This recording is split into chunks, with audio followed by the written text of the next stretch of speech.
Ja,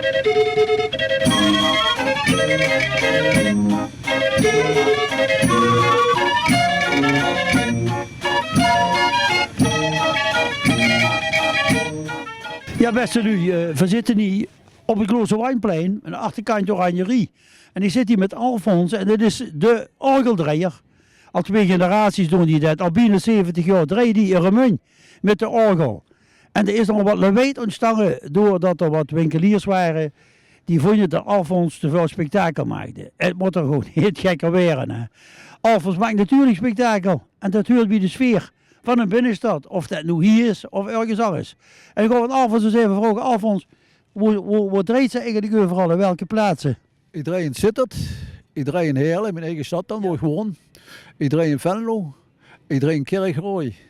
Ja, dan ben ik hier, en dan een ja. Ja, en dan hebben ze in die andere plaatsen ook die problemen waar we het over hebben. Dat is net het juiste. Ik vind het ook raar. Ik heb nergens problemen gehad, alleen hij. Hier heb ik problemen. Ik heb nergens problemen gehad, ik zeg dat eerlijk. Ja, maar goed, ik weet dat je al 70 jaar draait, dus ik geloof als kind al heb ik die pap al gezien hier in de stad.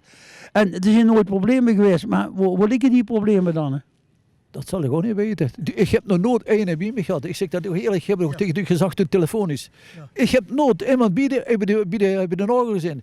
Tenminste van de winkeliervereniging ken ik ook niet. Nee. Die ken ik allemaal niet. Ik heb nooit een gezien. Of er een bij me geweest, ik zeg er is een bij de orgel geweest. Ja. En goed, ik bedoel spreken de mensen in te helpen, wil ze zeggen. Ja. Die zijn allemaal te helpen, allemaal stuk voor stuk. Ja. Maar ja, ik ken me wel aan de regels houden. Ik zeg gewoon, of nu één bij me komt, ja, ik mag een half voor staan blijven. Ja, dat zijn ze beledigd, maar daar kan ik er niks aan doen. Kijk, ze zien wel, als ze een kop in hebben of wat, dan kan ik me een orgel verschuiven. Of een begrafenis is, dan zet ik me een orgel weg of wat is er.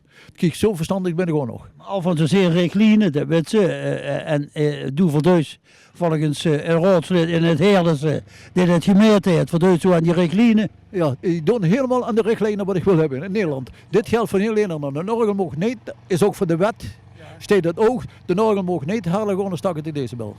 Ja. De orgel die zit op 76 decibel, ik zit er 4 decibel onder. En dat hebben ze een hele gemeten, hebben de trommeltjes opgemeten, ze hebben de dikke trom opgemeten, ze zijn aan de achterkant geweest, ze zijn aan de voorkant geweest. De orgel deed helemaal verplicht op 76 decibel. Dat mogen we. Dat is door een officiële bedrijf? Officieel door de gemeente, door een raadslid, ja, of wat is het een, van de gemeente. Hebben met 2 microfoons naar voren gestangen, achterkant gemeten, want ik stond er zelf bij. Zeg, wat zit je eigenlijk doen? Ja, we gaan u de orgel opmeten. Zeg, is dat verplicht? Is niet verplicht, zegt hij, maar we weten wel dat er nou de officiële mensen zijn opgenomen, die er verstand van hebben. En die er ook in ieder geval voor ingehuurd zijn? Die worden voor ingehuurd, ja. Kijk, en dat is nu net het juiste. Kijk, en ik denk, ja, dat draait toch overal, ik heb nooit last van, maar... Maar Alfons, ja, het is eigenlijk ook een beetje die brood, hè. Dus daar moest een stuk van... De pap van mij, die wordt afgekeurd. Ja. Die deed voor de hobby. Maar toen ik begon met een orgel, dan ben ik ook zo begonnen. Maar hoe komt het? Gewoon, ik ging 3 weken aan de gang, kreeg een brief van Kamer van Koophandel. Meneer, u moet ingeschreven staan bij Kamer van Koophandel. Ik zeg, is dat verplicht? Doe die dit nou niet, krijg ik een procesverbaal. Iedere keer. Dan kunnen ze me iedere keer controleren. Hè? Dan krijg ik iedere keer een procesverbaal. Dus dat betekent dat ik een boekhouder heb. Ik moest alles invullen, weet je wel. U bent ZZP'er? Ik ben ZZP'er. Ja. De pap van mij heeft dat nooit gehad. Nee. En dan ik wil niet wel of ik al die jaren, wat nu precies in de gang is, net of ik gestraft werd. Ja, dit is geen straf. Het zijn de regels die ons ingehaald hebben. Ja. Die pap kost het vroeger, kost overal hier. Ja. En overal welkom geheten. Daar hoeft het ook niet eens een aanvraag te doen.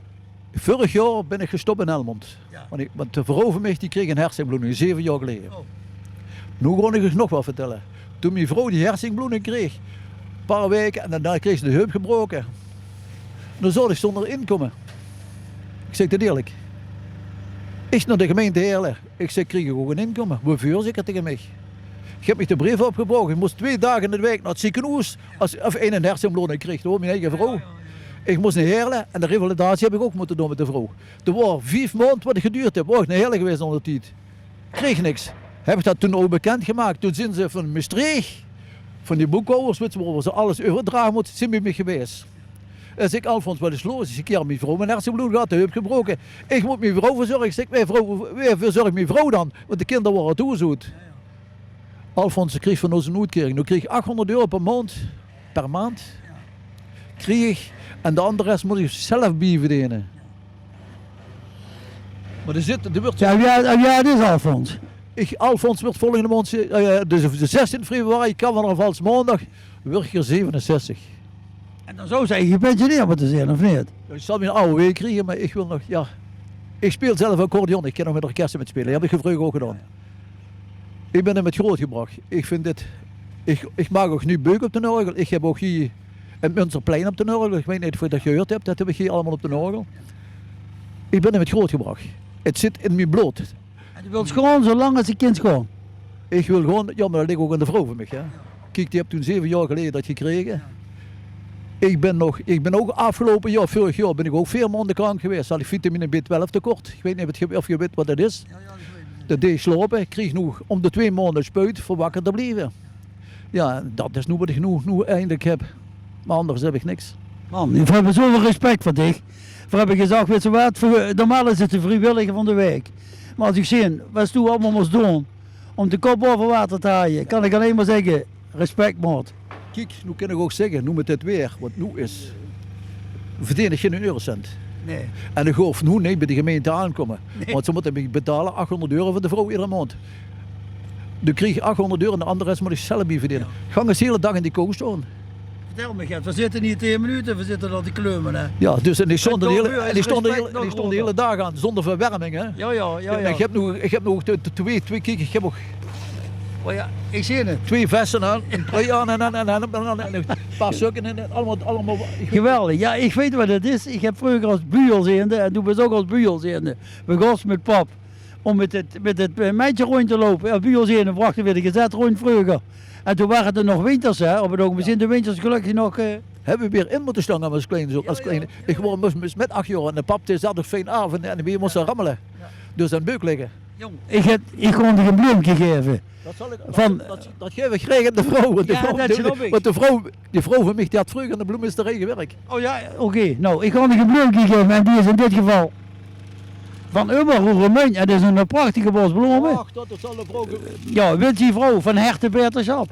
En kameraad, doe me geen plezier. Hij volle zorgt in ieder geval de orgel een munt. En als ze die geeft door ergens gewoon aanspreken, doet hij best. Moet er nog spelen? Ik had nog keer, ja, ik had nog keer. Dat ik even nodig. Je moet nog eens even voor sommige dingen hebben. Oké, kom zo. En die kiest ook een fly. Let op, die kiest ook nog een fly. Die kunt ze dus dadelijk samen met de vrouw opeten. En die komt van de heerschap. Let op. 1,5 voor die vrouw. 1,5 voor de vrouw. En 1,5 voor die zelf. Zal ik dat eens mag ik wat eerlijk zeggen? Ja. Dit is de eerste keer in mijn leven dat ik hier een fly kreeg en dat ik zo verwend werd door de gemeente. Echt. Ja, we zijn niet de gemeente, we zijn Roermond Nieuws en dit zijn de sponsoren. Maar we hebben gewoon respect voor dich, dat is het thuis. Dat deed me. Ja? Dat deed me zo goed. Voilà, ja jong. Oké. Dat ik dadelijk ook gewoon deur kan gaan met de lie. Ja. Beste lieve, sorry bij de orgel. We hebben een keer niet de vrijwilliger van de week, maar we gewoon eens. De Eremund al bijna 70 jaar. Samen eerst in de pap en nu hij. Hier gewoon ook een Angestee in Limburg. Dit moet blijven, dat is een traditie, die moet gewoon blijven. En doorvuur, als je hier ook een vrijwilliger hebt, bij je in de buurt, of iemand die echt bijzondere aandacht nodig heeft, laat het dus weten. Roermond Nieuws, kanaal 45. En bedankt voor zien ons op dit kanaal. Dit programma wordt mede mogelijk gemaakt door Albert Heijn Heerschap en Bakkerij Heerschap. 365 dagen per jaar ambachtelijke en verse producten van Bakkerij Heerschap. Verkrijgbaar bij de Albert Heijn Heerschap supermarkten in Roermond.